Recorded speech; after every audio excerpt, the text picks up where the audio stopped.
have advised in writing the end user on the process that needs to be followed.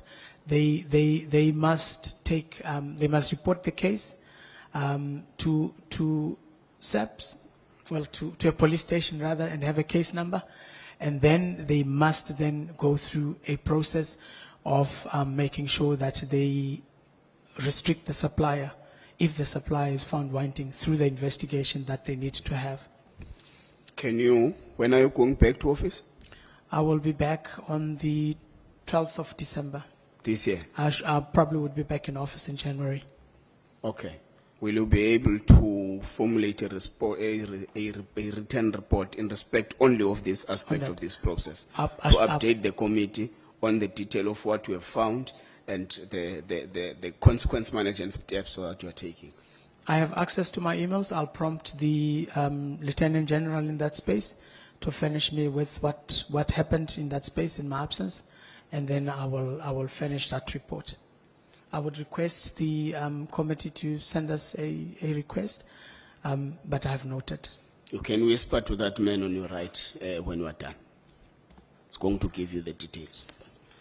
Okay, who is responsible on putting together the procurement plan that you regularly submit to the National Treasury? The ultimate responsibility is mine.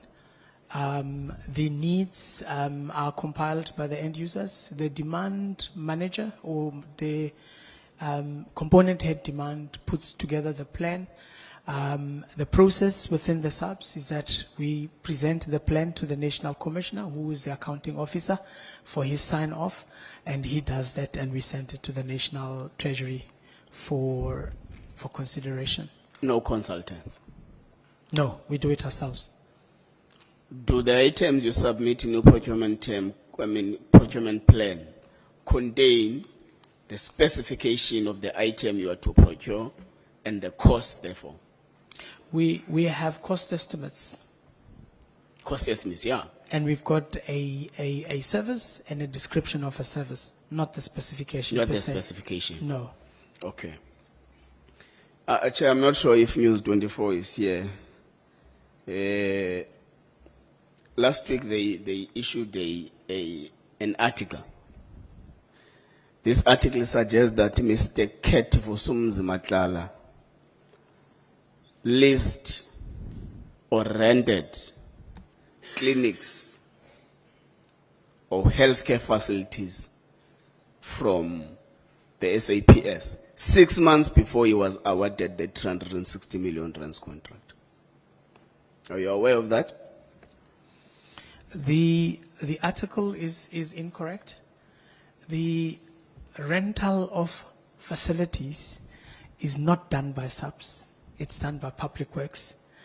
Vosumuzi Ket Matlala rented the facilities at Public Works. Okay. But this is the crux of the issue. I get your point, and we did not say SAPS. No. This is the crux of the issue. The issue is there are healthcare facilities that are rendered by Mr. Matlala 6 months before getting the healthcare tender from Saps. Is that report accurate? Is that report accurate that Mr. Matlala was given a lease for the use of healthcare facilities in the state before he was actually awarded a 360 million tender, 6 months before that? Is the report accurate? That report is accurate. Okay. They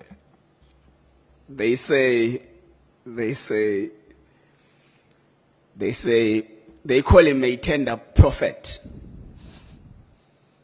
They call him a tender prophet because only a prophet would have known that in the next 6 months, a tender requiring these same facilities would be awarded to me. Now, this actually raises a serious concern in the eye of the public, because it suggests that 6 months before the SAPS undertook the process to award the tender, Mr. Matlala knew. As a result, he was preparing to work in respect of that tender? In the eye of the public, as we talk, me and you now. Correct. I must put it on record, as I have indicated, Chair. We had no knowledge as Saps how and the dealings or how Mr. Matlala acquired the facility at Public Works. All we know is that Public Works had indicated to us that we must vacate the facilities. Because Mr. Matlala is coming. They just informed us that there is a supplier appointed. And we refused to vacate the facilities because we have a need for the facilities. Under no circumstances was Saps involved in the facilitation of the acquisition of that facility. From my perspective, my department, under General Stolle, is responsible for the lease. General Stolle had no knowledge of that, and we have advised the National Commissioner accordingly. And National Commissioner has written to Public Works on numerous occasions, indicating to them that we will not vacate that facility, and that's the position that we are still holding even So you were told to vacate the premises or the facilities because the great prophet, Pastor Matlala, is coming. We were told to vacate because a supplier has signed So the a supplier lease. was not named. No. Okay. Okay. No, that's fine. Okay. Did this process undergo quality assurance? And what was the results thereof? I'm not sure which process, sir. The entire Honorable Chair. process of appointment from BC, the procurement process, was it quality assured? I have indicated the quality measures that we have in the process. I have indicated that the bid spec has a quality assurance that sits. I have indicated that there's a level of quality assurance, pre-tender quality assurance.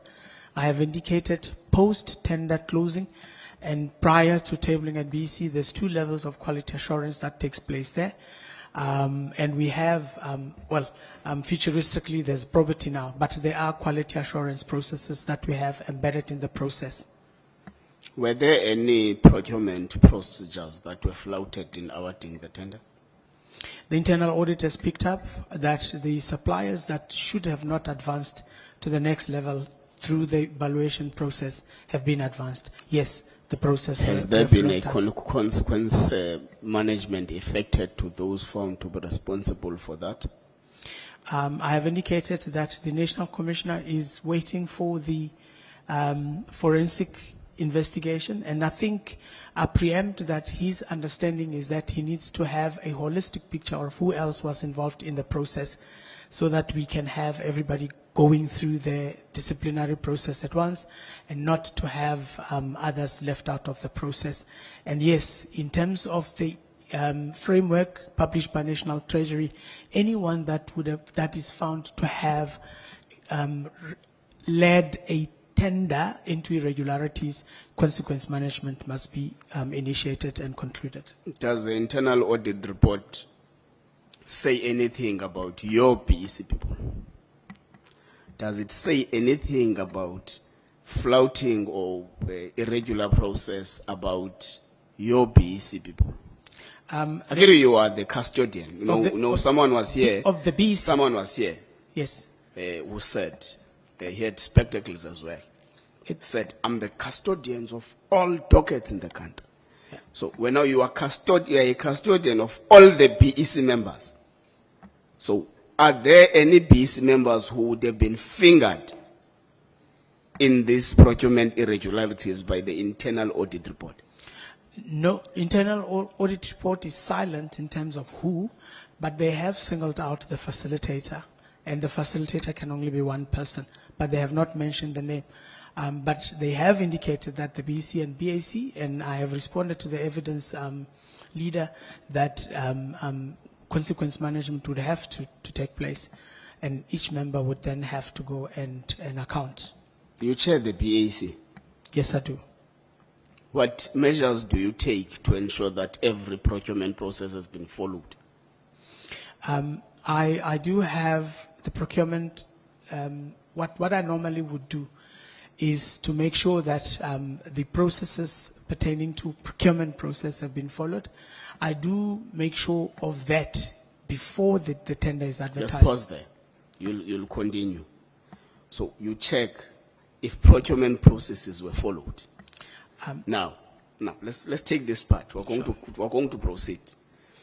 Now, internal audit say, no, in fact, there are procurement processes that were flouted.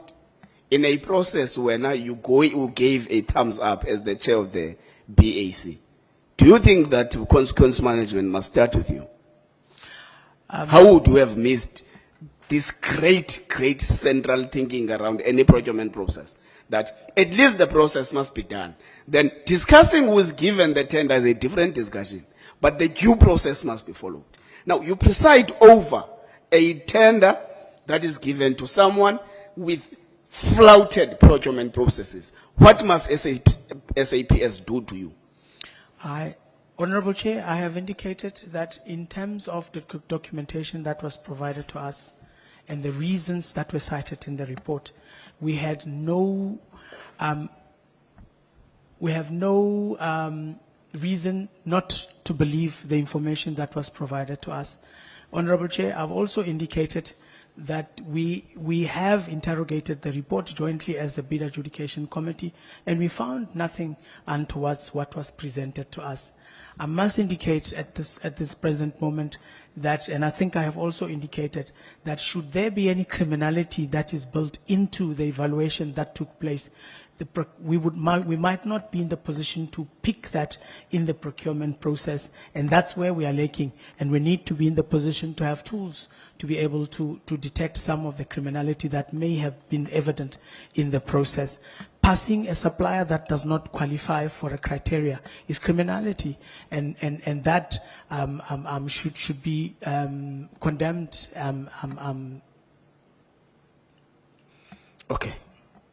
So you take the BEC report as it is, without verification, and adjudicate on the basis of what you affirmed as the BEC. I have indicated, Honorable Chair, that the report was complete. What maybe we need to do, as I've indicated, in order to have seamless processes that happens at the Bid Adjudication Committee, was to include another level that will give us that verification. The documents that we receive are voluminous. We are unable to go to each document and verify every information that is in the documents. I have indicated, Honorable Chair, that it is impractical for Bid Adjudication Committee to go through each document that is provided. If that is the expectation of the committee, the Bid Adjudication Committee will have to be a standing committee, and their sole responsibility would be to do that.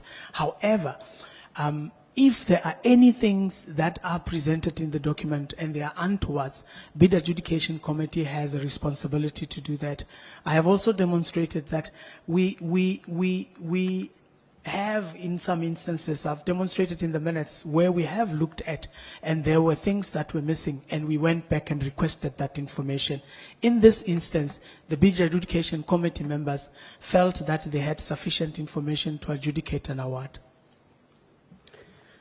Do you agree with me that a U-tender process or procurement process can be done, concluded, and awarded within a space of 2 weeks after the closure of the advert?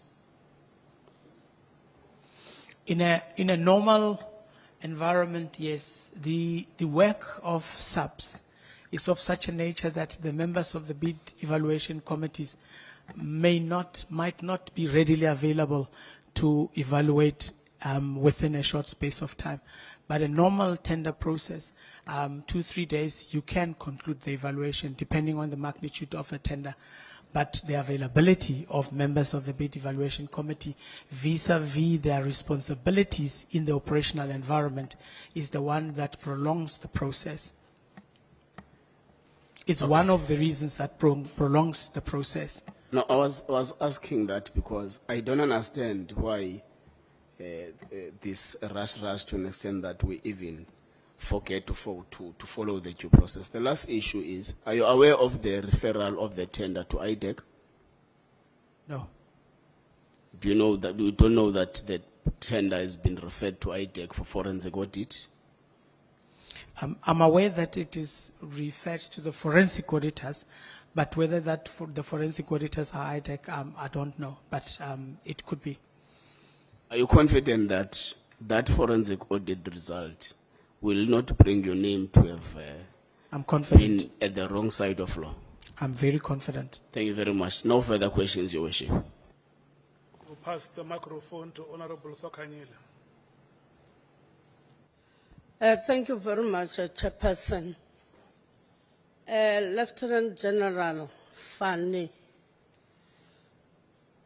on paragraph 25, you reflect that Colonel Maleka, who was the acting section head, independently reviewed the bid evaluation committee report.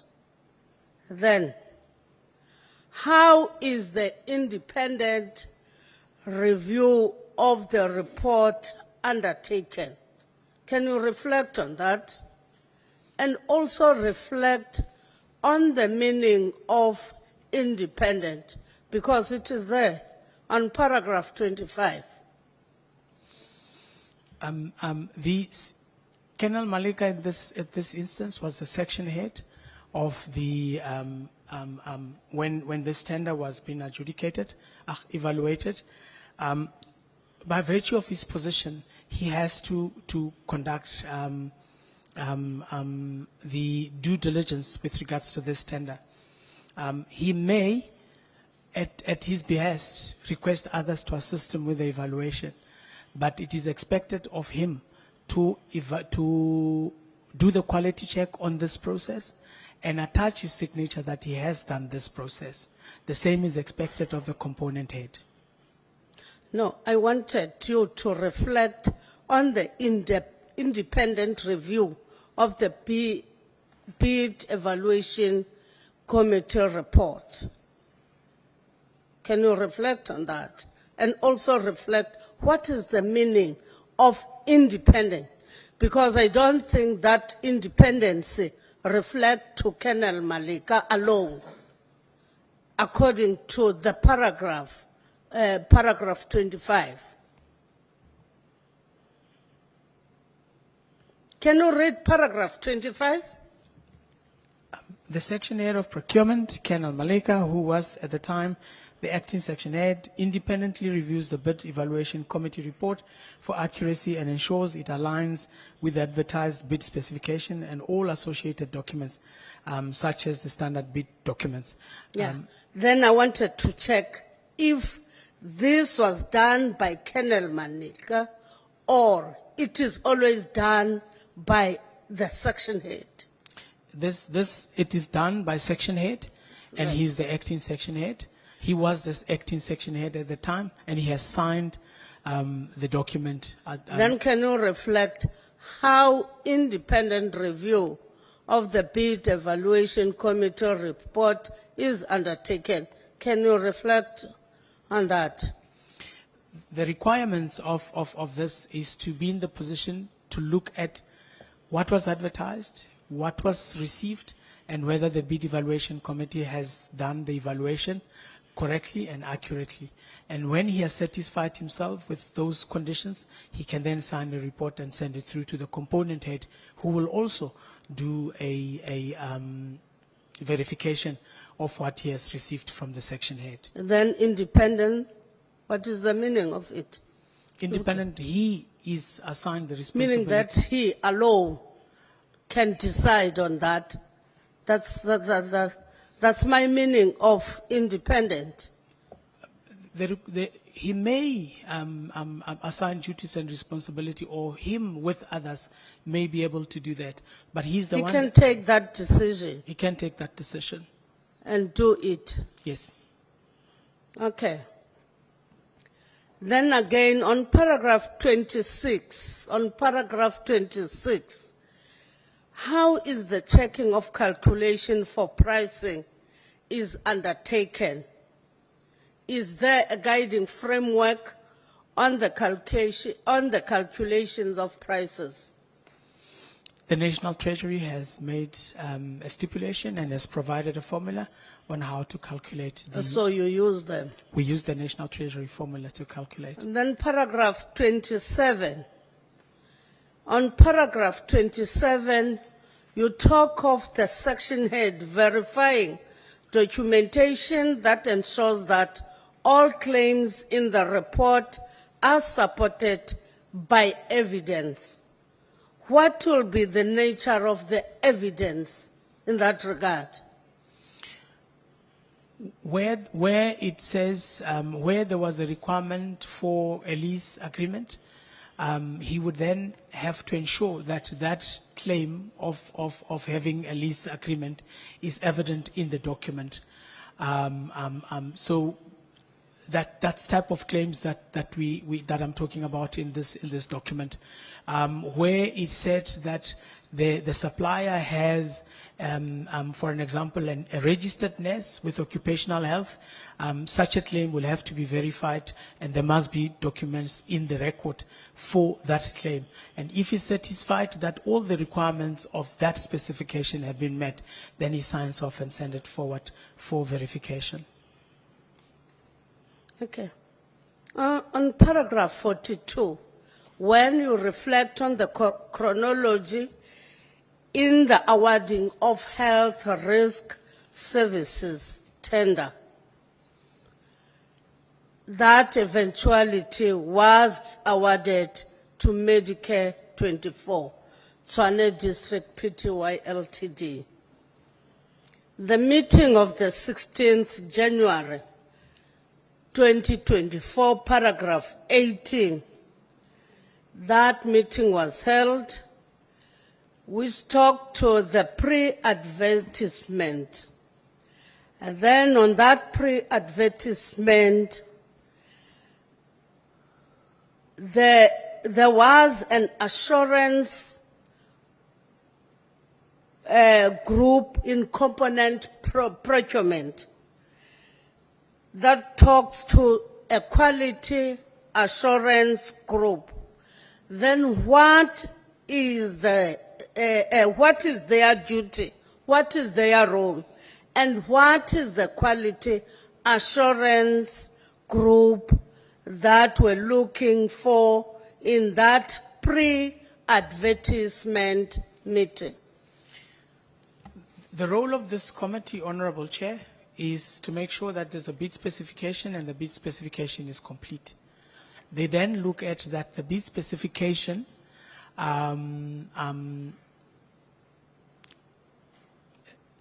special conditions of contract have been populated and they are correct. They also look at that all the standard bidding documents that are required to be attached to the document are attached. They also have to look at that it is clear whether there is a side briefing or not. If side briefing was not included in the document, they would then go back to the bid specification committee and say, this commodity requires side briefing. Can you build it in the process? They will build that in the process. So they will look at the quality of documentation that has to go out on tender, pre-advertisement of that tender. How is it constituted? The component head, it is her responsibility to ensure that the tender is complete.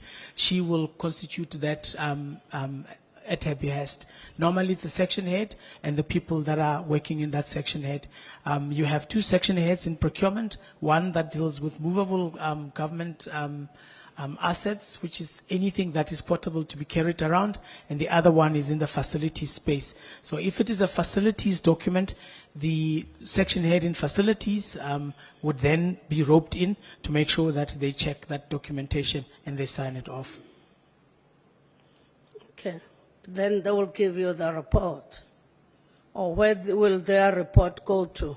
Then they will ask from me the permission to advertise the tender, and I'll duly authorize that. Okay. Then on general Saps procurement, there is a shared sentiment amongst provinces that the failure to decentralize procurement and maintenance of vehicles is one of the problems affecting the responsiveness of Saps to crime. And then, what is your view on that perception? It would be ideal if we could decentralize some of the functions, particularly those that are not of strategic nature, the tactical matters. What we would not want to do is to render South African Police Service into loss of audit findings in terms of the quotation process that were followed. We also would not want to have Saps to have abuse of the procurement system with regards to the three-code system.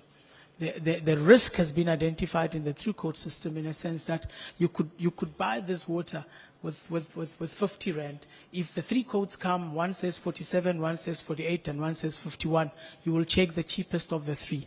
However, if you consolidate the demands, you may find that in a arranged contract, you could pay the price that is close to what the shops are selling, or slightly lesser or slightly higher, depending on the logistics that are involved. The costs is determined, and the transportation is also included in that pricing. So that decision to have centralized contract is to consolidate the demands and making sure that there's value for money, like National Treasury is doing with regards to the transversal contract, deriving value for money for government, and also making sure that there are not multiple entries and multiple things that needs to happen, which could render us into more irregular expenditure when the accounting officer come and audit. What we need to be doing is to look at whether the delegations in terms of drawing from these contracts has been duly done, and that the people have the authority to do what they're supposed to do. The challenge that we've got is that of financial authorities and availability of funds, and we are looking into that from a financial perspective. But decentralizing everything could put us in a much more severe and dire situation than we are in right now. We would have multiple people doing procurement, which could be to the detriment of the organization. But can you say that you have been blamed for not responding on time to crime because of that? Maybe, Honorable Chair, I need to come in here and explain what we're doing as procurement in the organization. Only the head office does the tenders. The procurement out of the transversal contracts, we're using mainly the transversal contracts from National Treasury, is done by the procurement in the provinces. The provinces have got a procurement structure, and that procurement structure is the one that has to respond to the needs of the procurement, and not my office. We have decentralized that function. It is there in the delegation of authority, and the delays that are happening in that space are not necessarily delays from my office. The provinces have got duly authorized delegated responsibilities in the procurement value chain. Okay. As this committee, we have received a testimony that there is a culture of fear where officials cannot say no to the executive. They have an influence on procurement. Have you ever been faced with that, or influenced directly or indirectly? I have never, in the 33 years of me being employed and a tax-paying citizen in this country, been approached by any of my principals or any other person to influence the procurement process and have corruption created. The answer is no. Do you want to tell me that you have never been influenced to say that, take this company? No, never. Then on the issue of Medicare? Never. It went normal. I saw Medicare submission at the BAC. Prior to that, I had no knowledge that who has bid it and who has tendered for this process. No, I have not. Your role requires a great level of independence and transparency. Would you say that you are able to exercise independence in the execution of your duties? Can you say that? I am totally independent. I have indicated, Honorable Chair, that the only leg of the procurement process where my involvement is not there is the evaluation process. Any other level, I independently exercise my responsibilities when presented with the information. I have also indicated, Honorable Chair, that upon my return, we would have to consider, I would have to have a conversation with the National Commissioner to withdraw me from the bid adjudication so that I can have a full grip of the procurement process right up to the submission of the tender to BAC, for that BAC to then evaluate and make sure that, and then I can be held accountable for anything that happens in the bid evaluation committee, because I would have reviewed everything and made sure that everything is done. At this current moment, with the authority given to me, I cannot be in the adjudication and be in the evaluation at the same time. It will be contradictory and it will amount to no segregation of duties. Even a single member of the BAC has never influenced you No. for a particular tender. I do ask, when you listen to the recording, you will take note that I do ask at the beginning of each BAC that anybody must declare anything or give any conflict. No member has, and I would then, if there was a member that has tried to influence me, I will declare in that committee because it is required of me to declare. The negative widespread that says perception, that says supply chain in Saps has been captured by top cops. Do you agree with that? I'm not sure which top cops. I am responsible for procurement. I am not aware of that. National Commissioner, National Commissioner, in his personal the capacity, deputy, no one in Saps has approached me.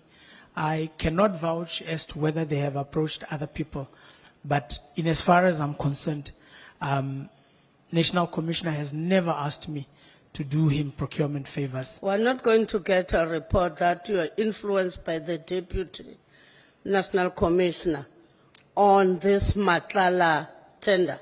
We're not going to get that report. You will not get that report because nothing of that nature happened. If we in as get far it, as I'm you'll resign. concerned.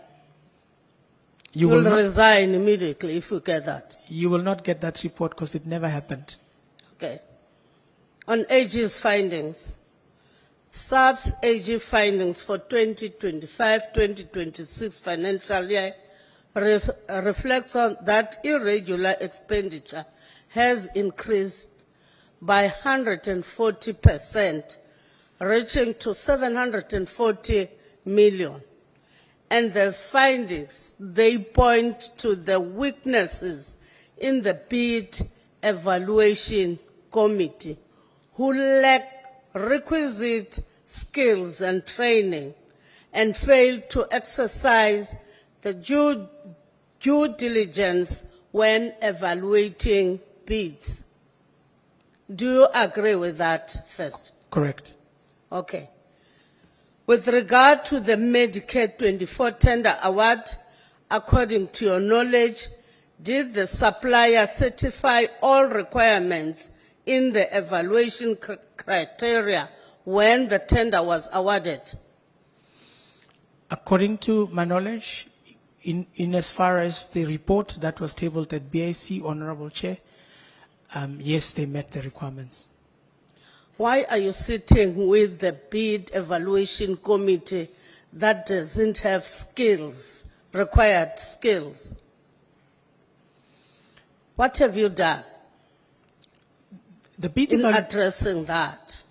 Because you are saying that you agree with AG, then what have you done? The bid evaluation committees, we do not have a standing bid evaluation committee in the process. Each tender has a bid evaluation committee put together to evaluate that tender.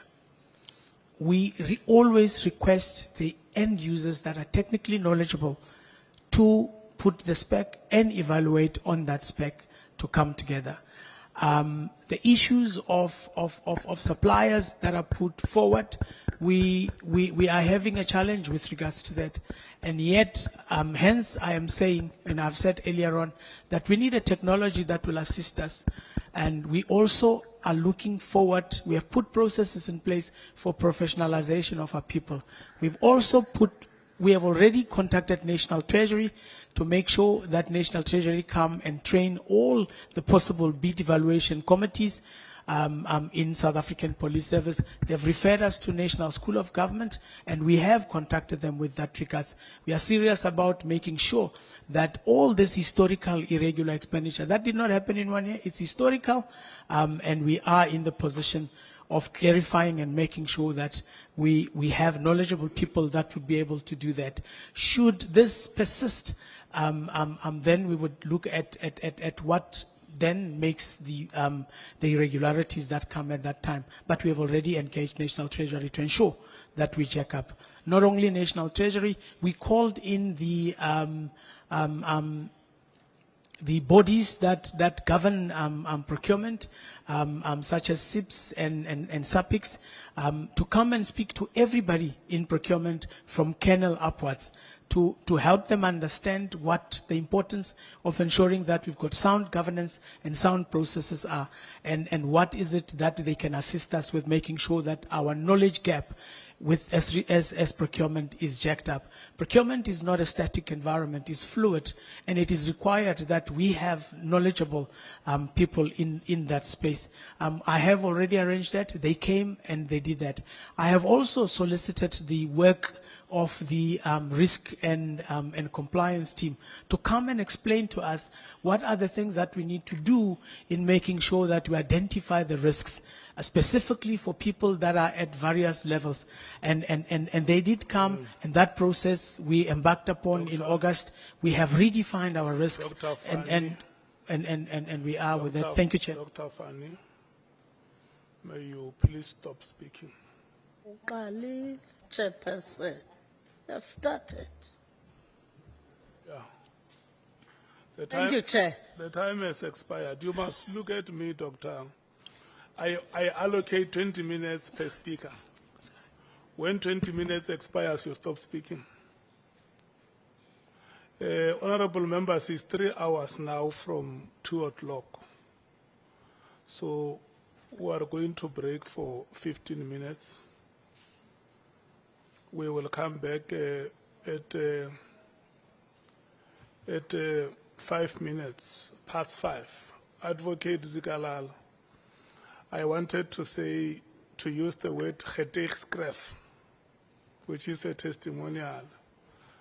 I mistakenly used the word kennisgewing, which is a notification. The appropriate word is "getuigskrif." It's a testimonial. So, I get verbeter, meneer. Can we request the Chief Whip to instruct members to leave the House and come back at 5 minutes past 5?